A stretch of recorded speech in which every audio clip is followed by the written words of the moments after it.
بسم اللہ الرحمن الرحیم۔ تمام حضرات پڑھ لیں اللہم صلی علی سیدنا و مولانا محمد وبارک وسلم۔ الحمدللہ رب العالمین والصلاة والسلام علی سید المرسلین، اما بعد فاعوذ باللہ من الشیطان الرجیم، بسم اللہ الرحمن الرحیم۔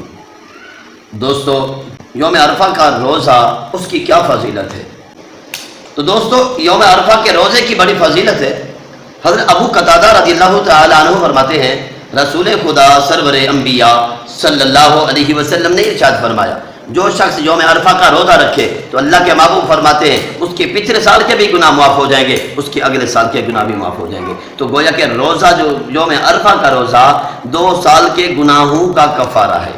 اور حضرت اما عائشہ صدیقہ فرماتی ہیں، رسول خدا سرور انبیاء صلی اللہ علیہ وسلم نے ارشاد فرمایا کہ جو شخص یوم عرفہ کا روزہ رکھے، عرفہ کے دن کا روزہ رکھے، میرے آقا کریم صلی اللہ علیہ وسلم فرماتے ہیں اس کو 1000 روزوں کے برابر ثواب ملے گا۔ عرفہ کا روزہ کس تاریخ کو رکھنا ہے؟ کیا ہم سعودی کی تاریخ کے مطابق روزہ رکھیں گے یا پھر پاکستان کی تاریخ کے مطابق روزہ رکھیں گے؟ تو دوستو، ہم پاکستان میں رہتے ہیں تو ہم نے پاکستان کی تاریخ کے حساب سے ہی 9 ذی الحج کا ہم نے روزہ رکھنا ہے۔ سعودیہ والے سعودی کی تاریخ کے مطابق رکھیں گے، تو پاکستان میں رہنے والے پاکستان کی تاریخ کے حساب سے رکھیں گے، کیونکہ سعودی اور پاکستان کے چاند میں 1 دن کا فرق ہے۔ سعودیہ میں ایک چاند 1 دن پہلے نظر آتا ہے اور پاکستان میں چاند 1 دن بعد نظر آتا ہے۔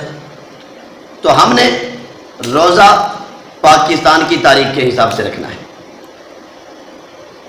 تو دوستو، یہ ایک نفلی روزہ ہے، اگر کوئی رکھ لے تو اجر و ثواب ہے، اگر کوئی نہ رکھے تو گناہ بھی نہیں ہے، اور رکھیں گے تو 2 سال کا ثواب مل رہا ہے، 2 سال کے گناہ معاف ہو رہے ہیں۔ اتنا بڑا اجر و ثواب ہے کہ اس کے 2 سال کے گناہ معاف ہو رہے ہیں، اور حضرت اما عائشہ صدیقہ کی روایت کے مطابق اس کو 1000 روزے کے برابر ثواب مل رہا ہے۔ تو اتنی بڑی فضیلت ہے، اگر توفیق ملے تو ضرور رکھیں۔ اللہ پاک عمل کی توفیق